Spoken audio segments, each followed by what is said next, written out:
ಮಾತಿನ ಮಳೆ ಇಲ್ಲದೆ ಬೀಸುತ್ತಿದೆ ಸೈಲೆಂಟ್ ಬಿರುಗಾಳಿ. ಮೇಲ್ನೋಟಕ್ಕೆ ತಣ್ಣಗಿರುವಂತಹ ಕಾವೇರಿ ಅಂಗಳದಲ್ಲಿ ಶುರುವಾಗಿದೆ ಪೊಲಿಟಿಕಲ್ ಚೆಸ್ ಗೇಮ್. ಸಿದ್ದರಾಮಯ್ಯ ಅವರ ಸೈಲೆಂಟ್ ಗೇಮ್ನ ಬೆನ್ನಲ್ಲೇ ಶುರುವಾಗಿರೋ ರಾಜಕೀಯದ ಆಟದ ಒಳನೋಟ ಇಲ್ಲಿದೆ ನೋಡಿ.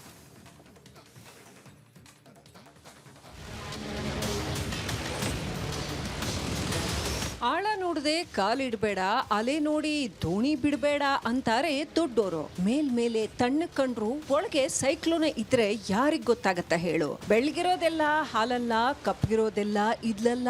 ಗಾಳಿ ಬೀಸಿದಾಗ್ಲೇ ಅದು ಇದ್ಲೋ ಕೆಂಡನೋ ಗೊತ್ತಾಗೋದು. ಇದೊಂಥರ ಬೂದಿ ಮುಚ್ಚಿದ ಕೆಂಡ ಇದ್ದಂಗಿದೆ. ಕಾರ್ತಿಕ್ ಮಾಸದ ಬಿರುಗಾಳಿ ಶುರು ಆಗ್ಲಿ ಗೊತ್ತಾಗತ್ತೆ ಇದ್ರ ಕತೆ ಅಂತ ಯಾವ್ದೋ ಕತೆ ಹೇಳೋ ರೀತಿ ಎಂಟ್ರಿ ಕೊಟ್ರು ನಮ್ ಗೋವಿಂದಣ್ಣ. ಅರೆ ಗೋವಿಂದಣ್ಣ, ಬೂದಿ ಮುಚ್ಚಿದ ಕೆಂಡ ಅಂತೀರಾ, ಕಾರ್ತಿಕ್ ಮಾಸದ ಗಾಳಿ ಬೀಸ್ಬೇಕು ಅಂತೀರಾ. ಮುಂದಿನ ಕಥೆ ಜೊತೆ ಈಗ ಶ್ರಾವಣ ಮಾಸದಲ್ಲಿ ಏನಾಗ್ತಾ ಇದೆ ಅದನ್ನ ಮೊದಲು ಹೇಳಿ ಗೋವಿಂದಣ್ಣ.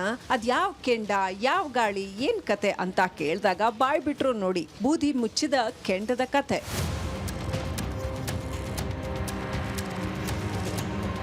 ವಿಷಯ ಏನಪ್ಪಾ ಅಂದ್ರೆ, ಸೆಪ್ಟೆಂಬರ್ 6ನೇ ತಾರೀಕು ಅಹಿಂದ ಸಂಘಟನೆಯ ಕಾರ್ಯಕ್ರಮವೊಂದಕ್ಕೆ ಸಿದ್ದರಾಮಯ್ಯನವರು ಎಂಟ್ರಿ ಕೊಡ್ತಿದ್ದಾರೆ ಅನ್ನೋ ಇನ್ಫಾರ್ಮೇಶನ್ ಸರ್ಕಾರಿ ನಿವಾಸ ಕಾವೇರಿ ಕಾರಿಡಾರಿನ ಮೂಲಗಳ ಮಧ್ಯೆಯೇ ಭಾರಿ ಚರ್ಚೆಗೆ ಗ್ರಾಸವಾಗಿದೆ. ಹಂಗಾದ್ರೆ ಏನದು ಪ್ರೋಗ್ರಾಮು ಅಂತ ಸ್ವಲ್ಪ ಕೆದಕಿದ್ದಾಗ ಗೊತ್ತಾಗಿದ್ದೇನು ಅಂದ್ರೆ, ಎಲ್ಲ ಮಾತಾಡ್ತಿರೋ ರೀತಿ ಅದು ಅಹಿಂದ ಚಳುವಳಿಯ ಪ್ರೋಗ್ರಾಮ್ ಅಲ್ಲ, ಆದ್ರೆ ಸಿದ್ದರಾಮಯ್ಯ ಕೃಪಾ ಪೋಷಿತ ಹಿಂದುಳಿದ ವರ್ಗಗಳ ಒಕ್ಕೂಟದ ಪ್ರೋಗ್ರಾಮು. ಸಿದ್ದರಾಮಯ್ಯನವರ ಬೆಂಬಲಿಗ KM ರಾಮಚಂದ್ರಪ್ಪ ಲೀಡರ್ಶಿಪ್ನ ಈ ಒಕ್ಕೂಟಕ್ಕೆ ಭರ್ತಿ 25 ವರ್ಷ ಫುಲ್ ಆಗಿದೆ. ಅದೇ ನೆಪದಲ್ಲಿ ಅರಮನೆ ಮೈದಾನದಲ್ಲಿ ಪ್ರೋಗ್ರಾಂ ಹಾಕೊಂಡಿದ್ದಾರೆ. ಈ ಹಿಂದುಳಿದ ವರ್ಗಗಳ ಒಕ್ಕೂಟದ ಪ್ರೋಗ್ರಾಮಿಗೆ ಸಿದ್ದರಾಮಯ್ಯನವರೇ ಚೀಫ್ ಗೆಸ್ಟ್. ಅದೇ ಈಗ ಟಾಕಿಂಗ್ ಪಾಯಿಂಟ್ ಅಂತ ಇವೆ. ಅವೇ ಕಾವೇರಿ ಕಾರಿಡಾರ್ನ ಮೂಲಗಳು. ಪ್ರೋಗ್ರಾಮ್ ಹಿಂಗಿದ್ರು ಈ ಕಡೆ ವಿಧಾನಸೌಧದ ಕಾರಿಡಾರ್ ಅಲ್ಲಿ ನಡೀತಾ ಇರೋ ಡಿಸ್ಕಷನ್ನೇ ಬೇರೆ. ಸಿದ್ದರಾಮಯ್ಯ ಮತ್ತೆ ಅಹಿಂದ ಚಳುವಳಿ ಶುರು ಮಾಡಿದ್ದಾರಂತೆ. ಇದು ಅಹಿಂದ ಸಂಘಟನೆಯದ್ದೇ 25ನೇ ವರ್ಷದ ಪ್ರೋಗ್ರಾಮ್ ಅಂತೆ. ಹಂಗಂತೆ ಹಿಂಗಂತೆ ಅಂತ ಉಪ್ಪು ಖಾರ ಒಗ್ಗರಣೆ ಎಲ್ಲ ಸೇರಿಸಿ ಚರ್ಚೆ ಮಾಡ್ತಿದ್ದಾರೆ. ಅದಕ್ಕೆ ಸರಿಯಾಗಿ ಆ ಕಡೆ ಸಿದ್ದರಾಮಯ್ಯನವರು ಸೈಲೆಂಟ್ ಆಗಿ ಒಂದೊಂದೇ ಮೆಸೇಜ್ ಕೊಡ್ತಿದ್ದಾರೆ. ಪ್ರಮಾಣ ವಚನಕ್ಕೆ ಆಬ್ಸೆಂಟ್ ಆಗಿದ್ರಿಂದ ಹಿಡಿದು ಮೊನ್ನೆ CLP ಮೀಟಿಂಗಿಗೆ ಆಬ್ಸೆಂಟ್ ಆದ್ರಲ್ಲ, ಇವೆಲ್ಲದರ ಬಗ್ಗೆ ತರಾವರಿ ಡಿಸ್ಕಷನ್ ಆಗೋಗಿದೆ. ಸಿದ್ದರಾಮಯ್ಯನವರ ಮಗ ಯತೀಂದ್ರ ಪರಿಷತ್ ನಾಯಕ ಆಗಿದ್ದಾಯ್ತು. ಬಸವರಾಜ ಶಿವಣ್ಣವರು ಬಿಟ್ರೆ ಆಲ್ಮೋಸ್ಟ್ ಸಿದ್ದರಾಮಯ್ಯನವರು ಹೇಳಿದವರೆಲ್ಲ ಮಿನಿಸ್ಟರ್ ಆಗಿದ್ದು ಆಯ್ತಲ್ಲ. ಮತ್ತ್ಯಾಕೆ ಅಹಿಂದ ಚಳವಳಿ ಸ್ಟಾರ್ಟ್ ಮಾಡ್ತಾರೆ? ಎಲ್ಲ ಆದ್ಮೇಲೆ ಮತ್ತೇನ್ ಪ್ರಾಬ್ಲಮ್ಮು? ಅದರಲ್ಲೂ ಅಹಿಂದ ಚಳವಳಿ ಮಾಡುವಂಥದ್ದು ಅಂತ ಕೇಳಿದ್ರೆ ಕಾವೇರಿ ನಿವಾಸದ ಮೂಲಗಳು ಹೇಳ್ತಿರೋದೇ ಬೇರೆ. ಅದೇನಪ್ಪ ಅಂದ್ರೆ, ಬ್ಯಾಡ್ಗಿ MLA ಬಸವರಾಜ ಶಿವಣ್ಣವರ್ ಮಿನಿಸ್ಟರ್ ಆಗಿಲ್ಲ ಅನ್ನೋದ್ರ ಜೊತೆಗೆ ಬೇಡ ಬೇಡ ಅಂದ್ರೂ ಜಮೀರ್ ಅಹಮದ್ ಖಾನ್ ಅವ್ರನ್ನ ಮಿನಿಸ್ಟರ್ ಮಾಡಿದ್ರಲ್ಲ, ಅದು ಸಿದ್ದರಾಮಯ್ಯನವರಿಗೆ ಆಗಿಲ್ವಂತೆ.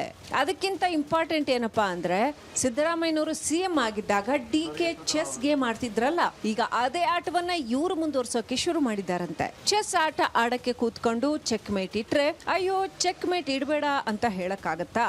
ಆಟ ಆಡ್ಲೇಬೇಕು ಅನ್ನೋದು ಕಾವೇರಿ ಮನೆಯ ಟಾಕು.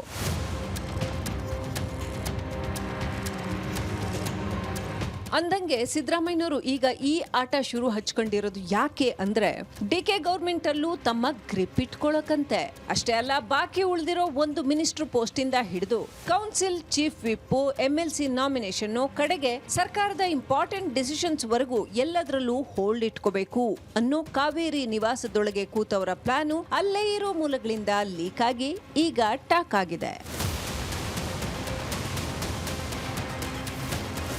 ಇನ್ನೇನು ಸಿದ್ದರಾಮಯ್ಯ ಮಾಜಿ ಆಗಿ ಆಯ್ತಲ್ಲ, ಇನ್ನೇನಿದ್ರು ನಮ್ದೇ ದರ್ಬಾರ್ ಅಂತ ಅಪ್ಪಿತಪ್ಪಿ ಯಾರಾದ್ರೂ ಓವರ್ ಸ್ಪೀಡ್ ಅಲ್ಲಿ ಹೋದ್ರೆ ಸೈಡ್ ಲೈನ್ ಮಾಡೋಕೆ ನೋಡಿದ್ರೆ ನಾನು ಸುಮ್ನೆ ಕೂರೋ ಆಸಾಮಿನೇ ಅಲ್ಲ ಅನ್ನೋ ಮೆಸೇಜ್ ಕೊಡೋಕೆ ಅಂತಾನೆ ಈ ಪ್ರೋಗ್ರಾಮ್ ಪ್ಲಾನ್ ರೆಡಿ ಮಾಡ್ಕೊಂಡಿದಾರಂತೆ. ಕಾವೇರಿ ಮೂಲಗಳ ಇನ್ಫಾರ್ಮೇಶನ್ ಏನಪ್ಪಾ ಅಂದ್ರೆ, ಇದು ಬರೀ ಒಂದು ಸಮಾವೇಶ ಅಷ್ಟೇ ಅಲ್ವಂತೆ. ದೋಸ್ತಿ ತರ ಇರೋ ದುಶ್ಮನ್ನಿಗೆ ಕಳಿಸ್ತಾ ಇರೋ ಇಂಡೈರೆಕ್ಟ್ ಮೆಸೇಜು ಹೌದು ಅನ್ನೋದು ಅದೇ ಮೂಲಗಳ ಮಾತು. ಸರಿ, ಹಂಗಾದ್ರೆ ಒಂದು ಪ್ರೋಗ್ರಾಮ್ ಮಾಡಿದ ಕೂಡಲೇ ಏನಾಗ್ಬಿಡುತ್ತೆ ಅನ್ನೋ ಕ್ವೆಶ್ಚನ್ ಇಂಥ ಟೈಮಲ್ಲಿ ಕಾಮನ್.